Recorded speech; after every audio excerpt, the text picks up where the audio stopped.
Foi. Bom, boa noite então, pessoal, para quem está assistindo aí ao vivo, para quem for ver na plataforma depois. Hoje nós vamos falar um pouquinho sobre a interpretação de tabelas nutricionais, tá? Eu vou dar um resumo para vocês sobre nutrição bem rapidinho e depois a gente vai para a tabela nutricional, né? Eu tinha pedido para vocês mandarem justamente as imagens das tabelas nutricionais lá no grupo do WhatsApp para que a gente visse o número maior de rações possíveis. Mas como só o Jader e o Itamar mandaram, né, a gente vai falar em cima daquelas daí. Então eu vou apresentar para vocês aqui, vou dar essa introdução e aí depois nós vamos para a parte propriamente dita das tabelas nutricionais, né? Deixa eu aceitar aqui.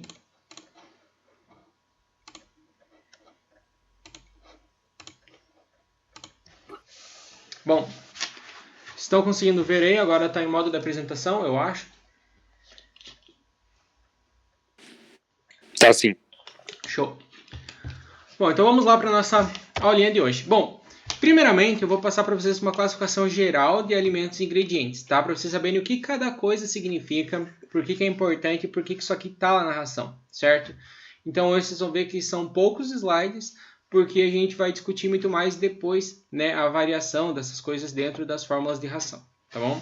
Então, primeiro de tudo, a gente tem a definição do que seria um nutriente, que é qualquer constituinte alimentar que ele pode ser ingerido pelos animais, metabolizado e que gere componentes básicos para a vida, né? Sejam eles gorduras, carboidratos, proteína, vitamina, mineral, água, e tudo isso aí, então, promove, né, a vida do organismo. Então, sem esses componentes básicos, não é possível que um organismo ele se mantenha vivo. E é isso que caracteriza um nutriente. Então, ele é um constituinte alimentar que ele vai fornecer, né, essas unidades básicas da vida, vamos falar assim, né, que são as proteínas, minerais, enfim. Bom, um ingrediente agora, ele vai ser um componente de qualquer alimento ou da dieta. Eita que tá todo mundo entrando atrasado hoje.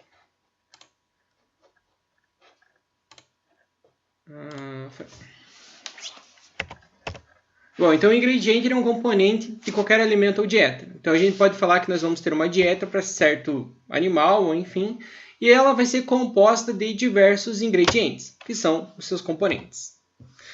Aí dieta propriamente dita significa, né, e se refere a todos os componentes de uma ração, que inclui água, inclui o verde que a gente dá, inclui a ração propriamente dita.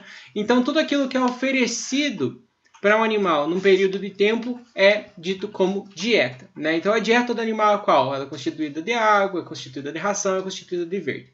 Só que vocês vão entender que esse conceito de ração, de maneira técnica, ele não se aplica ao que a gente chama de ração propriamente falando, né? O que a gente dá de ração para os nossos animais, na verdade, é uma dieta balanceada, que é a mistura dos ingredientes dos alimentos, enfim, feita de uma maneira bastante equilibrada, de uma maneira técnica, ela é toda elaborada, com o objetivo de fornecer todos os nutrientes que o animal vai exigir. Então a gente tem uma dieta balanceada para pintinho, uma dieta balanceada para franga, uma dieta balanceada para o animal adulto, e esse constituinte chamado de dieta balanceada é o que a gente chama de ração, na verdade. Quando, na realidade, ração é o que o animal vai ingerir em 24 horas. Então, tudo aquilo que o animal ingere em 24 horas, a gente chama de ração. Então, é o racionamento diário de alimento. Já a ração produto, na realidade, é uma dieta balanceada. Deixa eu só adicionar mais pessoas que estão pedindo aqui.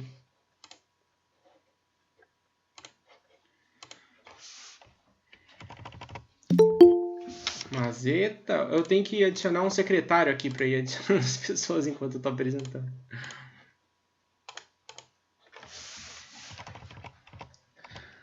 Enfim, então a dieta balanceada é o que nós comumente chamamos de ração. Enquanto ração, na realidade, é a quantidade de alimento que nós fornecemos ali em 24 horas, incluindo a água. Vou ter que mudar a forma que eu falo? Não, né? Quando você vai numa casa de ração, numa agropecuária, justamente você vai para comprar ração. Então as pessoas te vendem, né, com esse nome, normalmente a gente chama assim. Então, por mais que do ponto de vista técnico, né, não esteja correto o termo, não necessariamente a gente precisa chamar a ração de dieta balanceada, né, porque o produto muitas vezes tem na embalagem o nome ração. E aí nós temos a diferença, né, da dieta já balanceada com o concentrado, né? Eu vejo que muitas pessoas, inclusive, têm dúvidas em relação a isso. E muitos de vocês já vieram me perguntar qual que é a diferença do concentrado para a ração. O concentrado, normalmente, a gente dilui ele em outros ingredientes ou alimentos. Geralmente, os concentrados que nós temos, eles são proteicos. Ou seja, é um ingrediente, é um componente da dieta extremamente proteico. Que quando a gente dilui com um ingrediente energético, a gente tem a ração, a dieta balanceada aí, né? Então o concentrado ele é uma fonte de proteína normalmente. Proteína e minerais em alguns casos, né? Também tem vitamina, enfim. Então geralmente a gente dilui o concentrado no milho ou no farelo de trigo, milho, farelo de trigo, no sorgo, enfim, qualquer ingrediente que seja energético. Então qual a diferença do concentrado para a dieta balanceada? A dieta balanceada já tem todos os nutrientes necessários feitos e destinados para atender a exigência nutricional do animal. Enquanto o concentrado ele é mais proteico. Ele não foi feito para suprir as exigências nutricionais dos animais com o uso só dele. Então ele precisa ser diluído numa fonte energética para daí sim ser balanceado. Normalmente cada concentrado ele já vai vir com a quantidade de diluição necessária, né? Então o que a gente usa no rancho, por exemplo, é 4 de concentrado para 1 de quirera. Então, isso vai variar, às vezes é 3 para 1, às vezes é 2 para 1, às vezes é 5 para 1. Isso aí vai variar. E o que seria um ingrediente energético, então? Já que o concentrado é um ingrediente proteico, como que a gente classifica um energético? Na composição bromatológica dele, né, na análise de composição desse ingrediente, ele tem que ter menos de 18% de fibra e menos 20% de proteína bruta. Então, todo ingrediente que possui menos de 20% de fibra e menos de 20% de proteína bruta pode ser classificado como energético. Além de que, claro, ele tem que ter na composição dele lá bastante energia bruta. Então, nós vamos ver um nível elevado de energia bruta. Exemplos de ingredientes energéticos aí, o milho, o sorgo, o trigo, o arroz, enfim, a mandioca, N ingredientes cevada, vários, tá? Que são classificados como energéticos. E nós temos também os proteicos. Então, o concentrado ele é classificado como ingrediente proteico. Por quê? Eles têm menos de 18% de fibra e mais de 20% de proteína bruta. Então, a gente tem vários exemplos de concentrados proteicos, né? O mais famoso deles é a soja, o farelo de soja. Então, ele é o concentrado proteico. Quando a gente pensa na alimentação ruminante, por exemplo, a gente tem a ureia como concentrado proteico. Então, são fontes de proteína. O principal que nós vamos ver aí nas dietas nossas aí é a soja, né, o farelo de soja. E o que seria a proteína bruta? Então, a gente está, né, descendo de uma coisa mais abrangente para algo mais específico. Então, primeiro nós estávamos vendo o que significa um ingrediente, o que significa uma dieta balanceada, uma ração, enfim. E agora a gente está indo diretamente nos componentes, que é o que a gente normalmente vê nas tabelas nutricionais. Então, o que seria a proteína bruta? Ela mede o teor médio de nitrogênio dos ingredientes. Existe uma fórmula para isso. Normalmente as proteínas têm 16% de nitrogênio. A gente multiplica, né, esse teor de nitrogênio por 6,25 e esse 6,25 que é quanto que a proteína tem em média de nitrogênio. E a partir dessa medição nós chegamos ao valor médio que os ingredientes têm.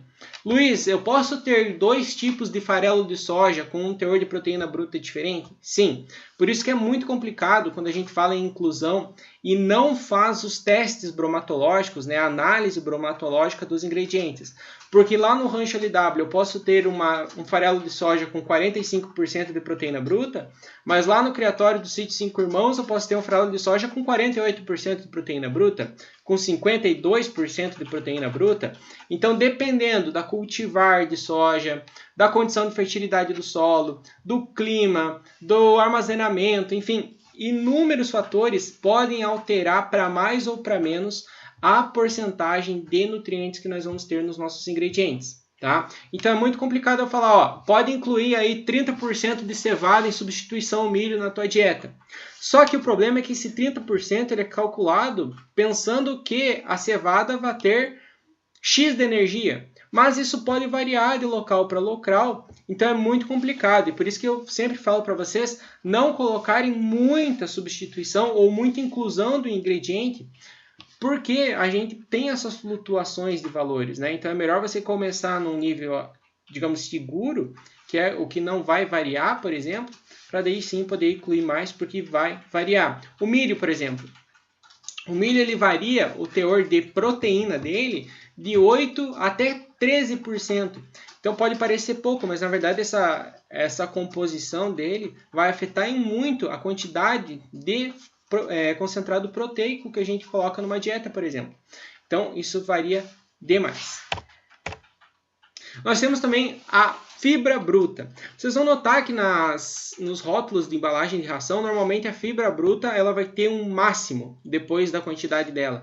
Porque, por legislação, as rações não podem ultrapassar um valor X de fibra. Por isso que é o máximo. No máximo, ela tem que ter aquilo ali. Se tiver mais que aquilo, tá, digamos assim, indo contra a legislação vigente para alimentação de monogástricos, ou seja, de aves e suínos, e então a fábrica teria que tomar uma multa, né, por estar vendendo fora da legislação.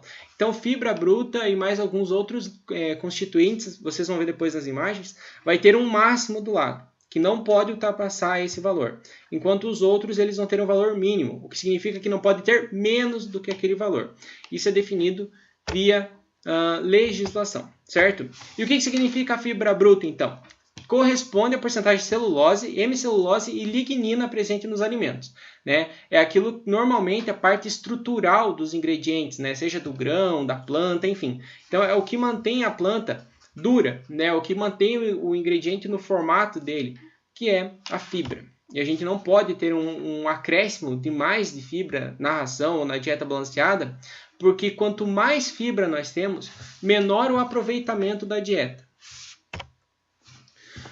Os ingredientes também eles são calculados com base na matéria seca deles. A matéria seca é nada mais que a massa do ingrediente descontada a umidade.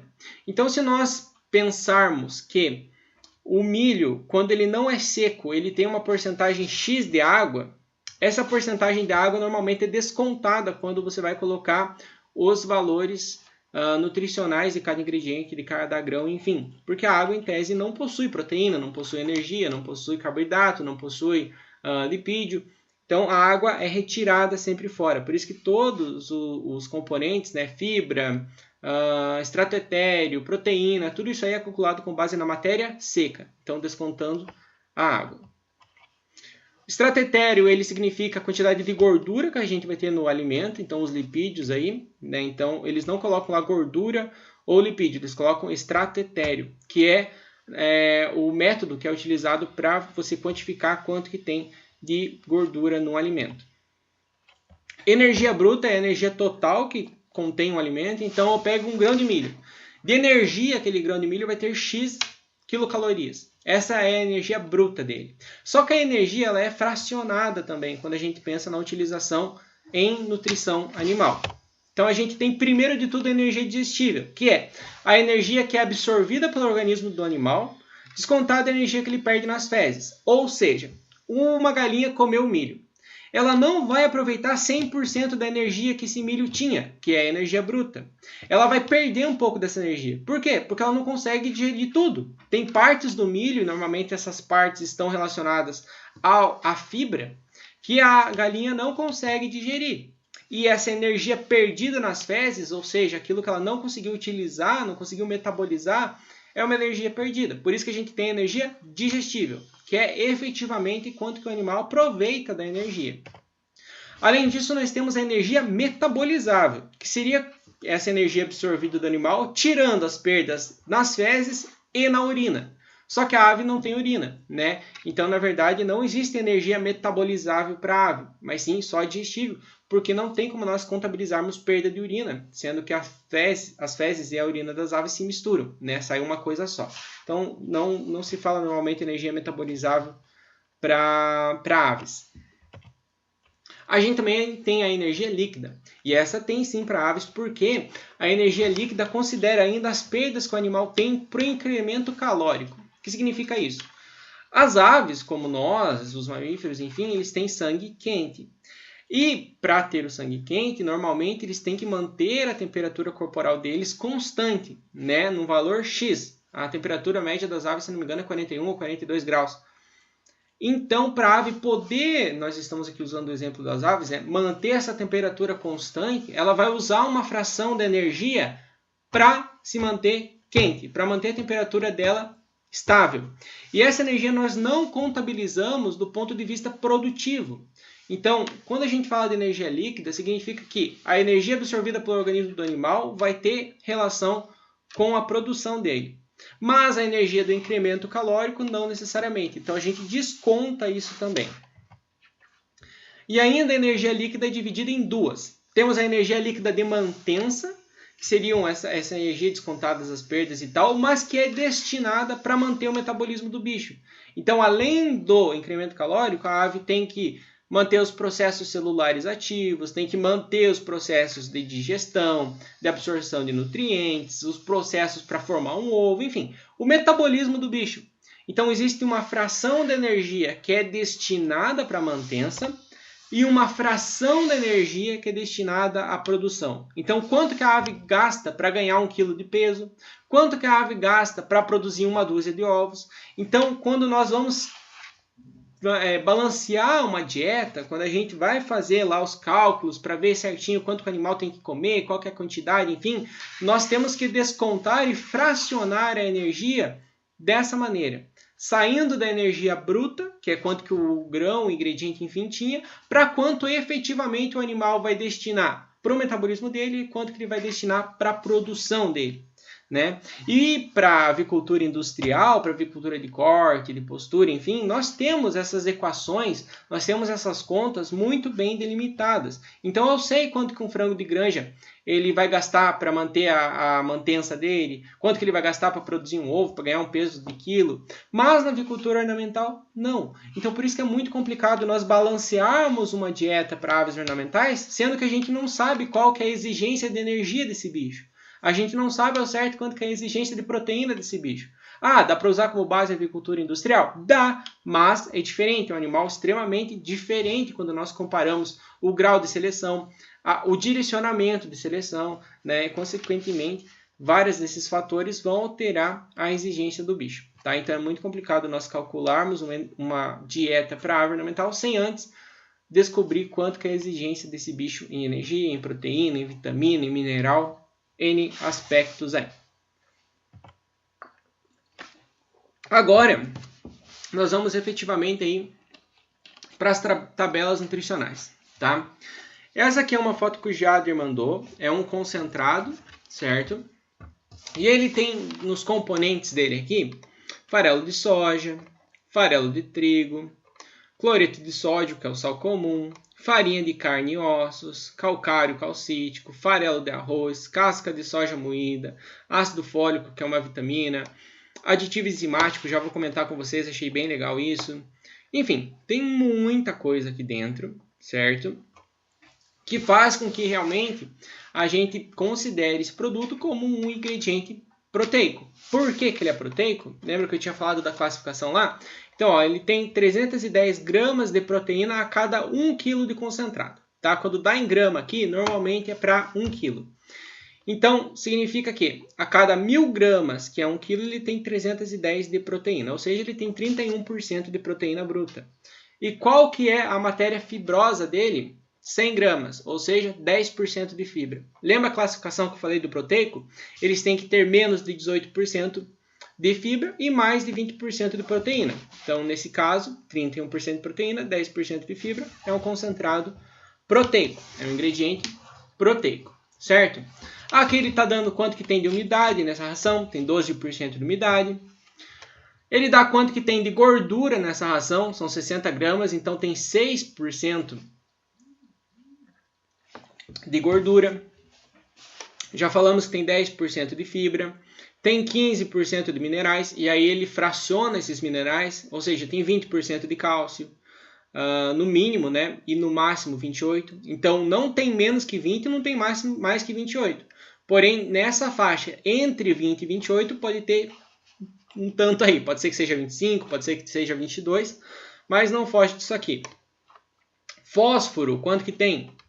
No mínimo 10 gramas. Então, lembra aquilo que eu falei? Ó? Proteína bruta é no mínimo. Extrato etéreo no mínimo. Pode ser que tenha mais. Agora, fibra não pode passar do que 10 gramas. Por que não pode passar? Legislação. Se tivesse mais que 100 gramas aqui, mais que 10% de fibra, nós teríamos um concentrado com uma baixa digestibilidade, com um baixo aproveitamento para o animal. Porque quanto mais fibra, em tese, menos se aproveita da dieta. Vamos lá, tem várias vitaminas, tem ácido fólico, depois eu vou passar para frente, ó. Tem ácido pantotênico, que é tudo vitamina, tá? Esse ácido fólico, o ácido pantotênico é tudo vitamina, só com outro nome. Biotina também é, niacina, colina. Ele dá lisina e metionina, que são 2 aminoácidos. Os aminoácidos, eles são a menor fração da proteína. Então, uma proteína ela é formada por vários aminoácidos. Quando chega lá no intestino do animal, ele passou por todo um processo de degradação, onde no estômago a proteína foi quebrada em aminoácidos, e quando chega lá no intestino, esses aminoácidos eles são então absorvidos. Então a ave come o ingrediente, esse ingrediente é formado por inúmeras proteínas, elas chegam lá no estômago, elas são quebradas por enzimas, e a partir dessa quebra das enzimas, elas são transformadas então em aminoácidos. Imagine uma casa. A casinha são as proteínas. E cada tijolo que forma a casa é um aminoácido. Tá? Então, metionina e a lisina são 2 aminoácidos extremamente importantes para a avicultura. Então, por isso que eles usam esses 2. A arginina também é muito importante, mas aí você vai ver a arginina e outros aminoácidos em rações mais premium, vamos falar assim. Ele dá quanto tem de cobre, quanto tem de ferro, iodo, magnésio, manganês, selênio, sódio, zinco. Esses aqui eu achei muito interessante, tá? Nesse concentrado que o Jader está usando, ele tem em sua composição antioxidante, ou seja, por que ele tem antioxidante? Se vocês lerem a composiçãozinha básica dele aqui, nós vamos ver que ele tem farinha de carne e ossos. Quando nós usamos numa dieta ingredientes de origem animal, nesse caso farinha de carne e ossos, eles tendem a oxidar muito rápido. Eles tendem a rancificar muito rápido. Esse processo de rancificação ele ocorre por causa que esses componentes de origem animal eles oxidam. E essa oxidação faz com que a vida útil da ração, do concentrado, enfim, seja mais baixa. Então, eles têm que usar o aditivo antioxidante, porque senão iria durar muito pouco isso aqui, e estragar muito rápido. Então, por isso que tem um antioxidante. Em algumas rações, alguns concentrados, vocês vão ver a presença disso aí. Tá? Eu achei bem legal. Outro fator muito interessante, tem fitase nesse concentrado. Fitase, pessoal, é uma enzima exógena. Lá no nosso estômago, principalmente no nosso estômago, nós temos inúmeras enzimas. Essas enzimas, elas quebram os alimentos nas menores partículas deles. Então, a gente quebra os carboidratos em... me fugiu a palavra? Proteína a gente quebra em aminoácido. Os carboidratos, nós quebramos eles em... Fugiu! O amido em glicose, agora lembrei, em vários polímeros diferentes de glicose. Então, às vezes, a gente quebra em polímeros de glicose com 2 moléculas de glicose, às vezes em 3 moléculas, em 4. Mas quanto menos moléculas de glicose, é mais fácil de você absorver. E os lipídios, a gordura, as enzimas quebram eles em ácido... Caraca, tô esquecendo tudo.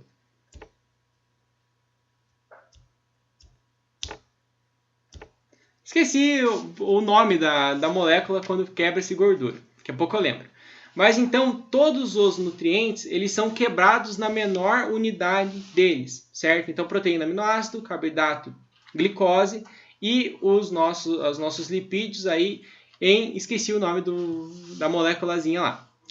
E a fitase, pessoal, é como se fosse uma enzima que nós colocamos por fora, de maneira exógena. Então, é uma enzima que ela vem na dieta, ela vem no alimento. Então, ela serve para ajudar o processo enzimático além daquilo que nós temos no nosso próprio organismo. Né? Lembrei, a minha cola aqui me ajudou. A gente quebra gordura em ácido graxo. Estou esquecendo tudo. Então, a fitase, especificamente a fitase, eu entendo não bastante, mas eu entendo a ação da fitase porque na minha universidade existe um grupo de pesquisa que trabalha só com fitase. Então, vira e mexe, eles falam dos resultados da fitase e tal. Ela libera fosfato, que é um íon de fósforo, que está preso em fibra. Então, a fibra, normalmente, ela aprisiona bastante fosfato. E quando a fitase ela entra em contato com essa fibra, ela consegue fazer com que a fibra quebre e o fosfato seja liberado para que o animal consiga utilizar ele. E por que isso é legal? O fosfato ele é uma das moedas energéticas do nosso metabolismo. Não sei quantos vocês lembram, mas no ensino médio geralmente a gente estuda o ATP, que é a adesina trifosfato. O ATP ele serve para liberar energia, para fazer inúmeros processos nossos. Então, quando um músculo contrai ou não, libera ATP, porque o ATP que faz com que o músculo contraia. Então, o ATP é uma moeda energética nossa. Então, se o fosfato, adesina trifosfato, se esse fosfato ele é mais liberado na dieta, a gente consegue fazer com que essa dieta seja mais utilizada, porque o animal consegue absorver mais da energia contida nos ingredientes. Lembra que eu falei lá para vocês que nós temos a energia bruta? Então, imaginem que o nosso grãozinho de milho ele tem 100 de energia bruta. E quando nós vamos lá nos processos normais e tal, chega um momento que a gente não consegue digerir mais, não consegue quebrar toda essa energia e utilizar, porque essa energia está envolta, por exemplo, em lignina. E lignina não existe hoje uma enzima que consiga quebrar essa lignina. Ou uma celulose, diferente do animal que é ruminante, por exemplo, que daí os micro-organismos do rumen, eles quebram celulose. Mas no caso das aves, é muito difícil você quebrar a celulose, né? Das galinhas, por exemplo. Então, se a gente tem uma enzima que consegue liberar mais, consegue quebrar de certa forma essa fibra que está aprisionando o fosfato, a gente faz com que a energia bruta, que era 100 do milho, possa ser utilizada bem próximo dos 100. Porque sem a fitase, em tese, nós conseguiríamos usar 90. Com a fitase, a gente consegue 95, por exemplo. Então, é muito legal, eu achei muito bacana isso de ter fitase nesse concentrado, porque ela faz com que o aproveitamento energético da dieta seja maior, porque ela libera fosfato que está aprisionado em moléculas de fibra. É muito legal isso, tá? E outra coisa que existe aqui é uma monenzina. Eu achei muito interessante ter monenzina nesse concentrado, porque normalmente o que a gente entende é que ela seja utilizada para ruminantes. Eu só tinha ouvido falar de monenzina para ruminante. O que ela faz? Ela faz também com que a dieta ela tenha um maior aproveitamento, porque ela modula a microbiota intestinal e faz com que os ingredientes possam ser melhor aproveitados a partir da microbiota que ela modulou. Para aves, foi a primeira vez que eu vi monenzina sendo utilizada num concentrado desses que a gente tem acesso. E da mesma forma, dá para a gente dizer que ele seria como se fosse um antibiótico que modula também os micro-organismos presentes no trato gastrointestinal das aves, melhorando o ambiente que está ali presente e, consequentemente, também melhorando o desempenho da dieta para os nossos animais. Então, achei muito bacana isso. Tá? De ter primeiro o antioxidante para manter a estabilidade desse produto e depois a questão da fitase e da monenzina. Foi uma surpresa para mim encontrar esses dois aí, né, no concentrado. E aqui, como eu falei, né, normalmente ele vem a diluição. Então, um saco de milho de 55 quilos para um de concentrado de 35. Então, é quase 2 para 1. Enquanto lá o nosso eu falei, né, que é 4 para 1. Isso vai variar de acordo com o concentrado, do tanto que tem de proteína bruta ou não, para diluir no energético. Estou falando bastante coisa difícil aqui, pessoal. Depois, o que vocês tiverem de dúvida, podem mandar, certo? Mas, então, de certa forma é isso. Quando tem o mínimo, é porque por legislação não pode ter menos que isso. E quando tem o máximo, por legislação não pode passar disso, tá? Se tem grama aqui, normalmente é baseado no quilo. Quando tem porcentagem, é porcentagem. Daí é mais fácil, tá? Vamos ver agora uma comparação entre ração de postura e ração de corte, que foi o que o Itamar mandou. Pelo menos eu interpretei assim, né? Que aqui seria para aves poedeiras e aqui aves de granja. Eu imagino que seja ave de corte. Tá em espanhol aí. Bom, vamos lá. Esse aqui, ele passou o que tem, né? Então tem soja extrusada, é pelletizado, né?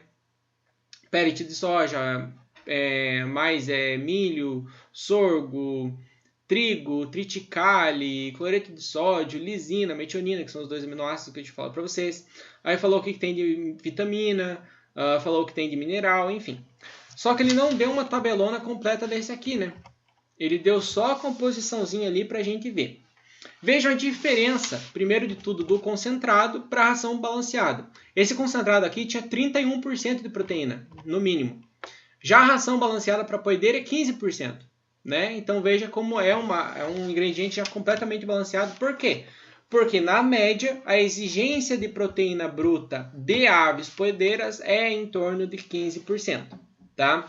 Extrato etéreo, quanto que tem de gordura nessa ração? 4%. Fibra, 4%, então tem bem pouquinha fibra. Mineral, 13%. Umidade, tem 13% de água nessa ração aqui. 3% de cálcio e 0,6% de fósforo. Normalmente, a relação cálcio-fósforo é, nesse caso aí, 4:1 quase. Tá? Mas normalmente ela é uma relação mais intrínseca. Eu achei até uma diferença grande essa relação de 4:1 cálcio e fósforo. Deixa eu ver quem está pedindo para entrar aí. Meia hora depois. Então, nós vemos essa relação cálcio-fósforo aí, 3,8 de cálcio e 0,6 de fósforo. Esses dois minerais, eles sempre vão andar juntos, tá? Muitas pessoas acham que para uma ave botar, ela tem que ter bastante cálcio na dieta, né? Para o ovo sair bom e tal. Só que, na realidade, se você não tiver o fósforo, o cálcio ele não consegue ser absorvido de maneira satisfatória. Então, é sempre importante você ter tanto o cálcio quanto o fósforo na dieta, tá? Então, não adianta, por exemplo, a gente só pensar em fornecer cálcio se a gente não fornecer fósforo também, tá? Então vejam esses valores para uma ração de poedeira e a diferença que nós temos então para uma ração de ave de corte. Vejam que aqui a proteína bruta para a poedeira, nesse caso dessa ração aqui, estava em 15%. Já para a ave de corte, 19%. Então a gente aumentou em 4%. Por quê? Uma ave de corte tem uma exigência em proteína maior. Por quê? Porque ele converte proteína em músculo. Diferente de uma ave poedeira que vai converter proteína em clara, que é pouca proteína, mas né, claro que a clara é basicamente só proteína, mas quando a gente compara clara com carne, a conversão de proteína para carne ela exige mais disso na dieta, né? E também nos processos relacionados ao organismo mesmo da ave, né, que precisa de proteína. O extrato etéreo aqui era 4%, aqui é 6%. Por quê? A gente precisa de uma ave, de uma ração que tenha mais energia, porque esse bicho ele precisa de mais energia para conseguir converter bem. Fibra, 6%, aqui era 4% de fibra, aqui é 6%. Essa eu achei interessante. Normalmente a gente imagina que uma ave adulta ela tem um maior potencial para conseguir utilizar melhor a fibra, né? Porque ela está com o sistema gastrointestinal dela já completo, né? É uma ave que ela já tem uma capacidade fermentativa no intestino grosso maior, então ela consegue fazer com que a fibra seja mais utilizada. Mas nesse caso dessa ração específica, a gente tem mais fibra para os animais que são de corte, que são animais jovens, não têm o trato gastrointestinal já estabelecido, né, como a ave adulta. Então achei isso interessante. Não sei o fundamento necessário nesse caso para isso. Tem 9% de mineral, tem 13% de umidade. E olha a relação cálcio-fósforo. Aqui a relação cálcio-fósforo está 1:2, né? Então tem 1,5, 1,2 cálcio para 0,6 fósforo. Então 2 de cálcio para 1 de fósforo, 2:1 relação. Já aqui a relação para cálcio estava muito maior. Também são animais menos exigentes em minerais. Por quê? Não estão botando. A exigência de mineral numa dieta para uma ave que está transformando esses minerais em ovo é muito maior do que para um animal que está transformando a dieta em carne, né? Também precisa, mas em menos quantidade do que quando a gente compara com uma poedeira, certo? Então, o que nós tínhamos de rótulos era o do Jader e o do Itamar. Então, como vocês não mandaram mais, não tem mais para nós analisarmos. Portanto, agora eu fico a cargo de vocês, de dúvidas que vocês tenham, se nós conseguimos tirar elas com base nessas informações aqui, tá? Então, abram o microfone, porque provavelmente, se vocês tiverem dúvida, a gente vai usar essas tabelas aqui como exemplo. E perguntem aí, pessoal.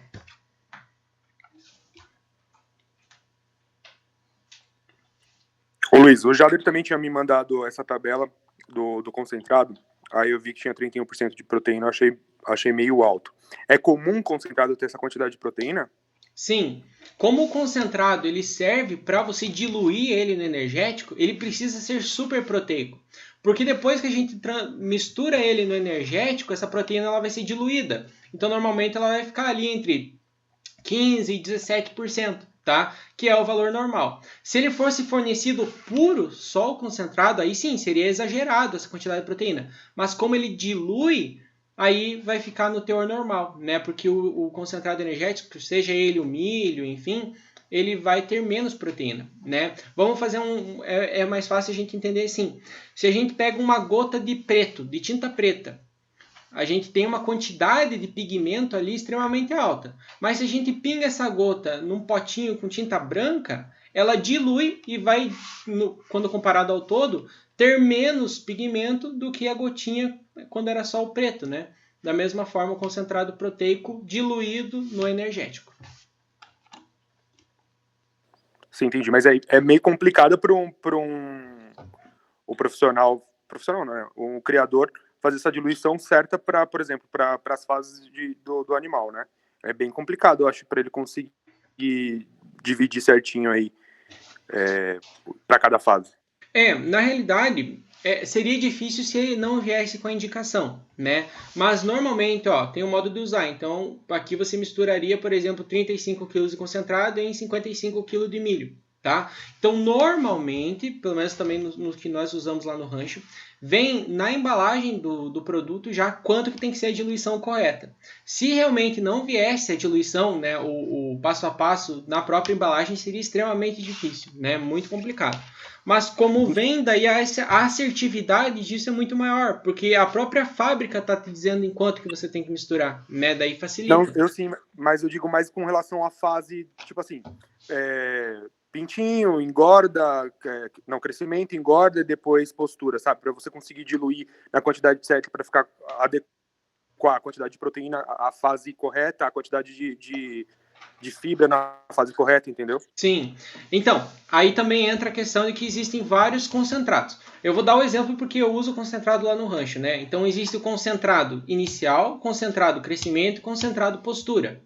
Cada um desses concentrados, eles vão ter uma composição própria, né, de proteína, enfim, e uma diluição própria. Se não houver essa divisão de inicial, crescimento, postura, for um produto só, daí realmente, né, como você falou, fica impossível você acertar quanto que você tem que dar em cada fase de desenvolvimento. Mas pelo menos da marca que nós usamos lá no rancho, você tem isso, né, diferente. Então, cada concentrado ele tem uma tabela nutricional diferente e uma diluição diferente, tá? Então, em vez de ter um produto concentrado, tem 3, um para cada fase, né? Então, nesse caso é mais tranquilo. Mas como você bem falou, se for um só produto, só o concentrado, sem a especificação se é para crescimento, se é para postura, se é inicial, aí é bem difícil. Ah, entendi. Eu não sabia que existia essa variação. Porque aqui na minha região só encontro assim, concentrado, não encontro especificando cada coisa, entendeu? Se é para fase de inicial, crescimento, postura, engorda, enfim. Entendi. Pode ser que as marcas que atuem aí realmente não dividam, mas a gente, pelo menos da Yambi, né, que nós usamos, tem. Eu sei que da Algomix também, se eu não me engano, tem também, porque a gente usava uma época. Então, algumas marcas realmente tem.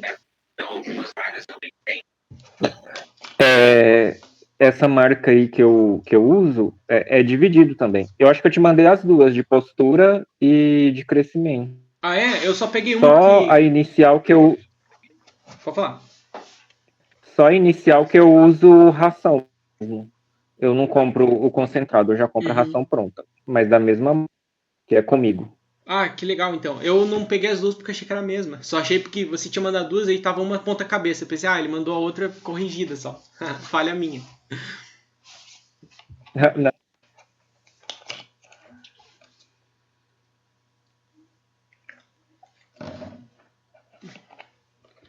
Não sei se cortou o que você falou, Jader, ou se você falou mais alguma coisa ou não.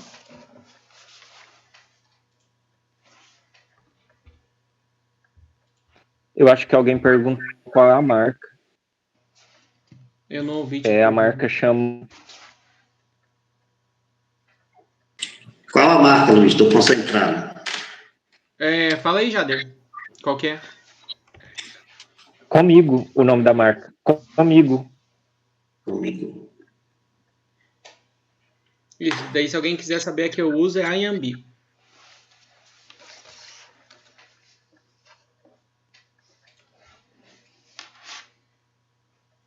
Mais alguma dúvida, pessoal? Luiz, em relação ao concentrado e à ração, assim, não em termos de nutrição agora, saindo um pouquinho da aula, mas permanecendo nela ainda. Qual a diferença de preço, assim, se você comprar a ração e o concentrado? Qual a variação de preço? Boa pergunta. Normalmente, o concentrado ele é metade do preço da ração, tá? Normalmente. Pelo menos é o que nós observávamos na região. E para nós, como a gente tem acesso para conseguir comprar o milho direto do produtor, normalmente esse milho ele é mais barato. Então, colocando na ponta do lápis, para nós compensava comprar o concentrado e o milho e misturar em casa. Então, porque a gente tem o triturador, então a gente consegue transformar o milho em pó, enfim, vários processos que para nós, para o nosso caso, facilitavam. Como que eu sei quando vai compensar ou não? Você precisa primeiro ver o preço da ração pronta, né? E isso vai variar muito de região para região, vai variar muito em relação à marca. Aí depois, beleza, você pegou o preço da ração pronta, segura lá. Depois você vai ver o preço do concentrado na tua região, segura também esse preço e compara o preço do milho. E aí, com base no preço do milho somado ao preço do concentrado, você vai ter um valor X que você vai gastar por quilo de ração, você produzindo, e depois você compara com o preço da ração já pronta, né? E também, claro, vai comparar a questão da qualidade, se realmente esse concentrado é de uma qualidade boa, quanto que ele vai dar mais ou menos de proteína quando a gente mistura com milho, enfim, tá? Então, não tem como eu te dizer um valor X certo, porque ele vai variar muito, tá? Mas o que nós víamos aqui na região do rancho é que normalmente o concentrado ele é metade do valor da ração. Quando você vai somar as duas coisas, quase que elas se compensam, tá? Quase que vai ficar elas por elas. Mas para nós, a gente gostava disso porque o milho nós conseguimos comprar direto do produtor, então ele é um pouquinho mais baratinho, e aí ele ficava mais em conta comparando com a ração já pronta. Aí, Luiz, mas essa questão dessas vitaminas aí, ela já vem também, eu adiciono, como é? O concentrado ele, que a gente produz, ele perde essas vitaminas ou como é? Então, vamos pensar assim, ó. Todo ingrediente, independentemente dele qual for, ele vai ter na composição dele energia, proteína, fibra, vitamina. Então, todos eles têm. Mas o que vai importar dessa questão é a mistura balanceada dessa quantidade. Então, quando nós compramos o concentrado, ele já vem com tudo isso aqui. Vem com proteína, vem com extrato etéreo, vem com mineral, vem com vitamina, vem com tudo. Quando você faz ele em casa, vai ter tudo isso aí. Vai ter cálcio, vai ter fósforo, vai ter vitamina, enfim. O concentrado. Estamos falando agora do concentrado proteico, não da mistura concentrado com o milho. Quando nós fazemos em casa um concentrado proteico, por exemplo, a gente compra lá a soja, compra o aditivo mineral, compra um aditivo vitamínico e mistura, corre-se o risco de você não saber ao certo o que tem, porque a tua mistura às vezes não é balanceada. Então você joga uma quantidade X lá, e aí você não sabe ao certo quanto que tem de vitamina, de proteína, enfim. Então a vantagem de você comprar o concentrado já feito, ou a ração mesmo já feita, é que esses índices aqui você tem uma garantia de que eles vão estar no produto que você comprou, tá? Agora, quando você mistura isso aqui no milho, tá certo, tá? Não precisa se preocupar. Por exemplo, comprei o concentrado, misturei no milho, meu Deus, será que vai dar certo? Vai, porque se você seguir essa indicação aqui, tranquilo. uma coisa que nós temos que nos preocupar quando fazemos a ração em casa é quando a gente mistura tudo, sem ser algo comprado já. Então, quando eu compro milho, quando eu compro farelo de soja, quando eu compro um aditivo específico mineral, quando eu compro aditivo específico vitamínico, quando eu misturo lá mandioca, enfim, aí sim é mais complicado porque a gente não tem certeza desses índices aqui de componentes.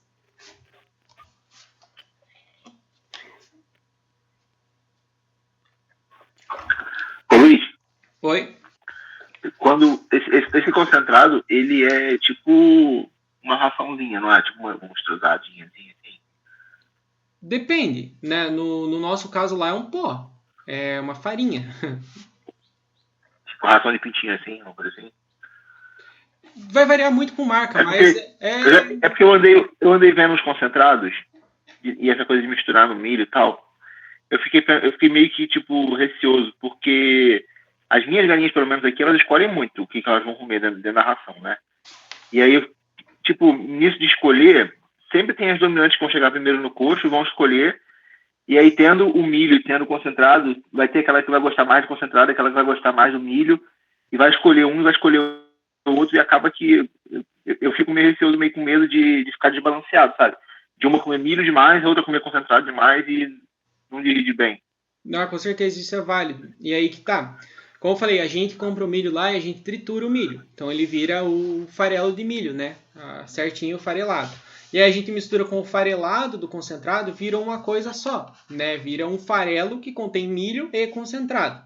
Agora, se eu pego o grão inteiro de milho e misturo com o concentrado, daí sim, a gente tem um problemão, porque vão ter galinhas que vão comer o pó, que é o concentrado, vão ter galinhas que vão comer só o milho, e aí desbalanceou tudo, né? Você meio que vai estar jogando dinheiro fora. Então, um dos limitantes também do uso do concentrado, se ele for pó, é que você tem que transformar o milho em pó também, né? Em farelo aí, vamos pensar assim. Então, se eu tenho concentrado farelo, o meu milho tem que ser farelo. Se eu tenho o meu concentrado e ele é como posso falar, não é bem um farelo, mas é tipo ração inicial de pintinho, que tem uns grumuzinho maior, eu tenho que quebrar o meu milho para ficar numa granulometria parecida com a granulometria do concentrado. Então, misturar o concentrado farelo com o milho grão não dá certo, tá? Então tem que farelar o milho também. Tá. Isso, para homogeneizar. Se não tiver homogêneo, daí é bem complicado de usar, porque vai acontecer exatamente isso que você falou.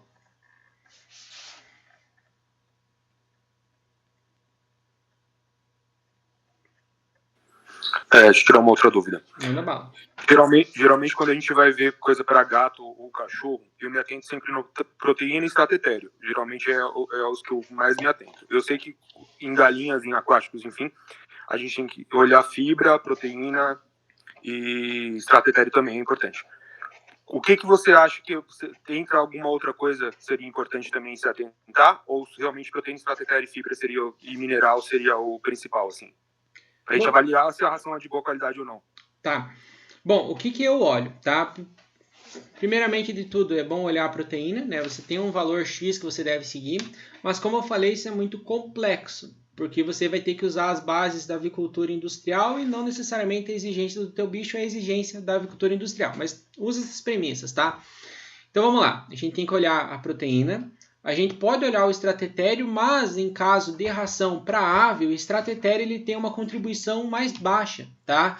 Quando nós fazemos a ração em casa, o estratetério é legal porque, por exemplo, no verão as galinhas comem menos. Por quê? Porque a temperatura ambiental média é mais alta, consequentemente o consumo de ração cai. E como que eu vou fazer para minha ração manter o nível de energia para minha ave ficar bem se ela teve uma queda no consumo? Então, uma das estratégias é você adicionar óleo. Então, você faz com que a ração fique mais adensada energeticamente e a galinha vai comer menos, mas mesmo essa menor quantidade vai suprir a energia porque tem óleo. Então, é mais adensado energeticamente. Normalmente, quando a gente faz a ração, a gente pode fazer isso. Já quando a gente compra, não tem, é muito raro você ter essa flutuação do estratetério. Então, a contribuição dele, do ponto de vista energético, é menor, né? Então você está vendo que tem 6% de extrato etéreo. Claro que isso aí vai contribuir para a energia, mas é pouco. Então o extrato etéreo é uma das coisas que eu olho menos. E vai variar bastante também com o tanto que vai ter de soja, o tanto que tem de ingrediente de origem animal, enfim, tá? Vale a pena olhar? Vale, mas eu acho que é uma das coisas assim que dá para ficar de lado. Então, proteína é importante, o extrato etéreo dá para olhar. Fibra é muito importante, então se a gente tem uma ração com muita fibra, como eu falei para vocês, nós vamos ter um aproveitamento da dieta menor. Porque a fibra, ela limita a digestibilidade dos ingredientes. Então, se a gente tem muita fibra, tipo, muito acima do que 12%, 13%, já é para ficar, né, com um alerta ligado, porque é muita fibra. Né? Acima de 12%, 13% eu considero muito. E aí, nós temos que pensar nas categorias. Então, vamos lá, estou pensando na categoria de postura, eu tenho que olhar a relação cálcio-fósforo. Eu não posso ter uma relação cálcio-fósforo desbalanceada. Então, ter muito cálcio e não ter fósforo, ou ter muito fósforo e não ter cálcio. Então, é importante olhar a relação cálcio-fósforo, principalmente para aves de postura. Eu acho que isso aqui é fundamental. E você também dá uma olhada nesses ingredientes que eu achei interessante, que vai variar de concentrado para concentrado. Mas, por exemplo, eu compraria esse concentrado aqui só pelo fato dele ter fitase. Então, é bom olhar o que tem a mais além dos minerais, né? Poxa, tem fitase. Fitase é excelente ter na dieta, né? Porque ela aumenta o aproveitamento energético. Então, poxa, show de bola. Tem monenzina, por exemplo, outra parada super interessante. Então, eu acho que é legal você olhar esses componentes aqui, tá? Mas, então, proteína, a energia também seria interessante. Nós não temos a variação de energia aqui, dificilmente tem, mas também olhar a quantidade de energia. Se aparecer uma ração com energia no rótulo, é bacana olhar, tá? Então, proteína, extrato etéreo dá para olhar, mas a importância dele é menor. Ou a fibra, muito importante, a relação cálcio-fósforo e ver se existem componentes estilo enzima exógena. Poxa, Luiz, mas quer dizer que vitamina e os aminoácidos e os minerais não são importantes? São, mas normalmente essa quantidade de vitaminas aqui que é colocada nas rações, elas não vão variar muito e o que tem aqui normalmente é suficiente para o que o animal necessita. E como eu sempre falo, e a gente sempre faz isso, né, de estar dando bastante verde e tal para o bicho, o que ele tiver de dependência de vitamina, normalmente o verde vai suprir tranquilo. Ô Luiz. Eu. Legal, obrigado. Nada. Luiz, falando aí no verde, eu vi recentemente aí em alguns canais o pessoal falando muito bem. Essa planta tem esses benefícios todos, né, para as aves? De qual planta? Cortou bem na hora que você falou. Moringa. Moringa. Então, eu nunca usei a moringa no rancho, tá? É algo que eu não efetivei. Mas pensando em plantas, normalmente elas são muito ricas em vitaminas, tá? E vitaminas de origem natural. Então, a ave consegue sintetizar aquelas que ela precisa a partir da planta. Algumas plantas elas têm componentes que são, por exemplo, anti-inflamatórios, que em certo grau eles são antimicrobianos, eles são anti-eumíticos, né? Então eles atuam também como vermífugo. E normalmente o que eu vejo o pessoal falar da moringa é que ela tem realmente essas questões, né? De ser anti-inflamatório, antibacteriano, anti-eumítico. Então é legal. Você vai usar essa planta e vai ter uma diferença absurda na tua criação? Não, né? Porque a planta tem muita fibra. A galinha consegue aproveitar um tanto da fibra? Consegue, mas não muito. Você vai ter um ambiente melhor ali do teu animal, do trato gastrointestinal, essa questão anti-eumítica? Vai. Mas como eu mesmo falei em alguns vídeos, quando nós usamos métodos naturais, eles fazem com que a ave ela permaneça estável. Mas, por exemplo, se ela ficar doente, você não vai conseguir tratar uma doença só com o uso de planta. Você não vai conseguir tratar um surto de verminose só com a planta. Então, pode dar, tem efeitos benéficos, mas ela não é, digamos assim, o paladino, sabe? Não vai resolver todos os problemas da nossa criação. Não tem contraindicação, pode usar, mas tendo consciência de que não é algo milagroso, não é algo que vai transformar aí a produção das aves, a saúde das aves em algo espetacular. Falando aí da moringa, o pessoal fala bastante por conta da quantidade de proteína que ela tem. Acho que ela tem 23 ou é 26, eu não lembro certinho a quantidade de proteína que ela tem. Por isso que ela criou toda essa coisa em cima dela assim. Pois é, só que como eu falei, imaginem que por mais que a planta tenha muita proteína, essa proteína está muito ligada à fibra.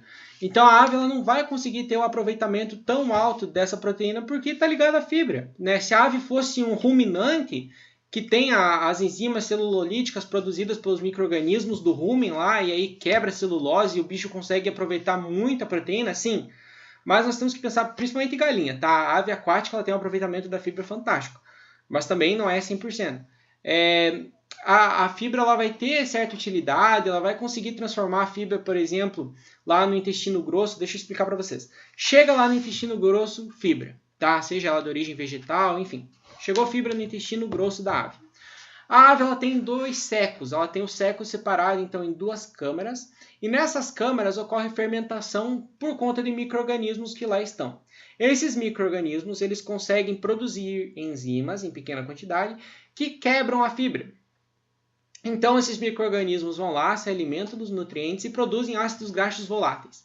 Os ácidos graxos voláteis podem ser absorvidos pela parede intestinal e são usados como energia para as aves. Tá?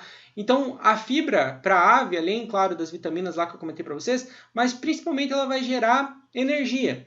Então, a proteína ela poderia ser utilizada em certo nível, mas não é comparado, por exemplo, a uma proteína que tenha no farelo de soja ou no próprio milho. Né? Então, pensar em proteína de planta para alimentação de aves é algo que não necessariamente vai ser uma ligação direta. Então, poxa, a planta tem 20% de proteína, a galinha vai absorver os 20%. Não, né? Ela absorve muito menos.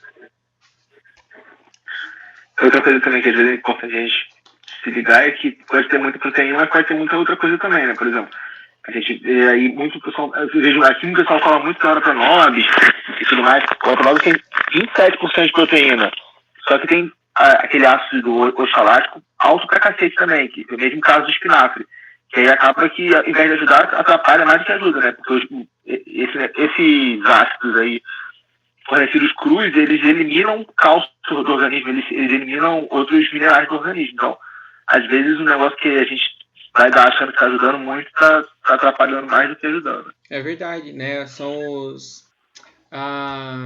tem um nome bem técnico para isso. Não é bem antinutriente, é fator antinutricional. E existem vários, né? Tem oxalato, tem aflatoxina mesmo, é um fator antinutricional.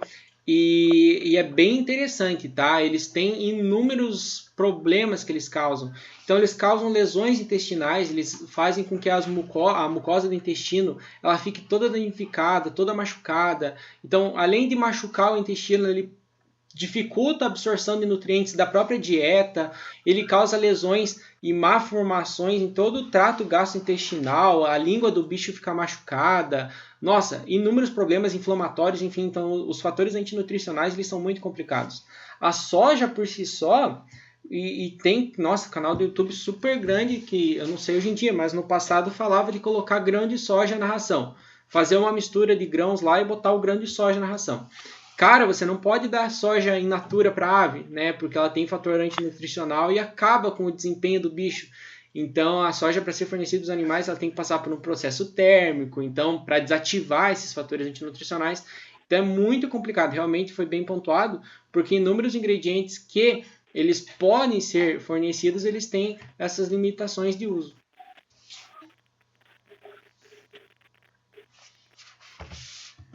Mais alguma dúvida, pessoal?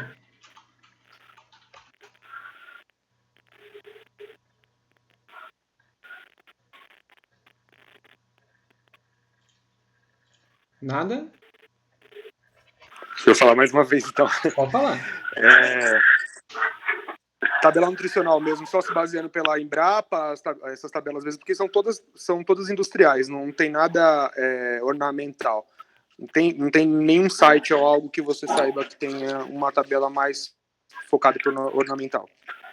Eu acho que é mais legal a gente puxar do caipira, porque o caipira ele vai ter a exigência um pouco mais próxima do ornamental, mas se não der para usar o do caipira, ou se tiver muito limitado, aí vai ter que pegar e usar como base industrial, né?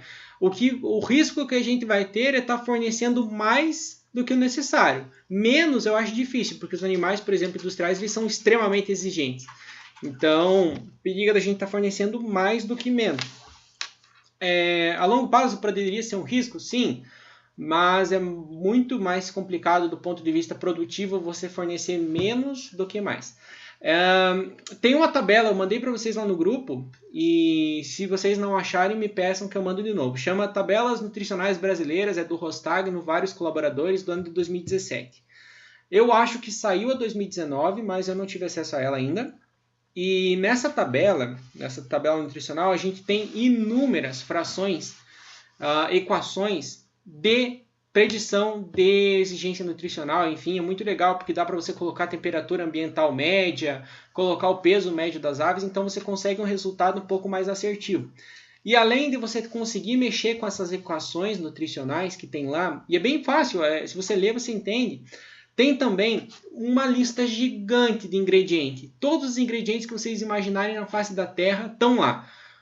Falando quanto que você pode incluir na ração, os níveis máximos e os níveis mínimos, quanto de proteína que tem, quais são os limitantes. Então tem uma lista gigante, eu acho que são uns 300 ingredientes lá.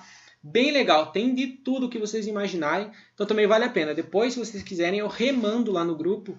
Que vale a pena. É assim, uma tabela enorme, é um arquivo gigante de muitas páginas, mas vale a pena para abrir um pouco a mente.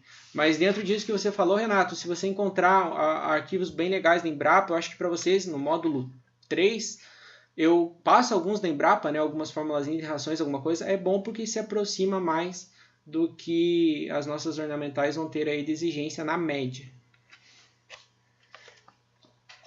Beleza, obrigado. Nada. Mais alguma coisa, gurizada?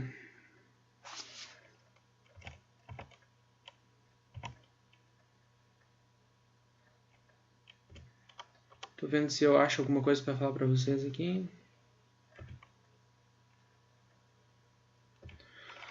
Daria pra gente conversar um pouquinho rapidinho só para falar para vocês, né, da diferença de você usar ração extrusada, peletizada ou farelada. Qual que seriam as vantagens e desvantagens de cada uma? Tá? A extrusada para galinha a gente quase não vê. Tá? O processo de extrusão ele tem uma pressurização na transformação dos ingredientes eu ia falar pellet, mas pellet é de pelletização. Na bolinha lá, é um processo térmico muito mais alto, um processo de temperatura muito mais alto. Você geralmente na extrusão você coloca ar junto, né? Então ração de peixe, por exemplo, é uma ração extrusada. A ração lá da Mega Azul para ave aquática é uma ração extrusada. Então é mais difícil de você encontrar, geralmente é mais caro porque o processo é caro. Então comparando a pelletizada, que é a que a gente encontra mais, que é tipo aquela ração de coelho, com a farelada. A pelletizada ela vai ser um pouco mais cara porque você tem todo um processo de pelletização que também leva calor e pressão para transformar os ingredientes em pellet. Só que, por ser um pouco mais cara, ela compensa o uso porque você garante que em cada pellet daquele lá, a ave vai consumir exatamente a quantidade de ingredientes, nutrientes utilizados para a elaboração daquela ração. Né? Então você garante que aquilo que a ave está comendo é o que tem na ração. Então não há problemas com a seletividade. Então a ave não vai escolher o grãozinho mais bonitinho, o grãozinho maior e tal, porque está tudo igual. Então ela vai consumir de uma maneira mais uniforme. Então é mais caro? É, mas você tem uma garantia maior do que a ave está consumindo. Já a ração farelada, você tem a possibilidade de você fazer em casa. Normalmente, quando você compra mesmo ela pronta, ou a questão do concentrado e tal, ela é mais barata. Só que você tem que ter um cuidado gigantesco na hora de homogeneizar essa dieta. Então, você tem que fornecer o alimento para a ave de uma maneira bem homogeneizada, que não tenha grão ou uma diferença muito grande de granulometria, uma diferença muito grande de coloração, para que a ave selecione o menos possível e você garanta que aquilo que ela está consumindo é a dieta perfeitamente misturada e balanceada. Então é mais barato, mas você tem que ter um cuidado redobrado na hora de homogeneizar. Então acho que também é legal comparar essa diferença, né? Então, desses dois processos. Se não houver mais dúvidas, pessoal, fechamos uma horinha de live aí já, de bate-papo, muito bom, gostei. Achei legal a sugestão desse tema, algo que eu particularmente não tinha pensado de falar com vocês, mas realmente é importante. Sempre bom vocês continuarem sugerindo temas, sugerindo assuntos que vocês gostariam que nós conversássemos. E é isso. Se ninguém mais tem mais pergunta, podemos encerrar. Ah, nossa, tô lendo aqui e esqueci de comentar com vocês. Lembra que eu falei que a monenzina, nesse caso aqui, ó, ela era um antibiótico que ela modulava a microbiota intestinal, o trato gastrointestinal lá e tal, também melhorava o desempenho da dieta. Eu lembro que eu li ontem e esqueci, e hoje eu ia comentar com vocês também. Nesse caso aqui, desse concentrado, a monenzina ela atua também como coccidiostático, ou seja, preventivo à coccidiose. Então lembra que eu já comentei com vocês que existe a diferença de um coccidiostático e um coccidicida? O coccidicida é um remédio que mata o protozoário que causa a coccidiose, tá? Sida. Então ele acaba, certo? Ele extermina. Então o coccidicida ele extermina. O coccidiostático ele é preventivo porque ele faz com que o protozoário não se reproduza. Então ele faz com que aquilo fique estático. O processo de infecção pelo micro-organismo ele fique estático. Então ele não se multiplica, fazendo então com que a doença não apareça, porque se tem pouca quantidade não vai causar um efeito grave, não vai fazer com que a coccidiose cause todos aqueles problemas que nós já vimos comentado. Então é sensacional esse concentrado também ter coccidiostático. Muitas das rações que nós compramos, enfim, consumimos, tem coccidiostático, e nesse caso aqui era a monenzina. Achei sensacional. Ia comentar, ainda bem que eu agora bati o olho aqui e lembrei de falar para vocês. E é isso aí então, pessoal. Muitíssimo obrigado. Jader, vai falar alguma coisa? Luiz. Oi, quem? Faz pose pro print. O que é?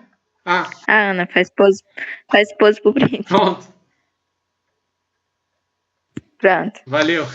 Jader, você ia falar alguma coisa? Que o microfone estava aberto?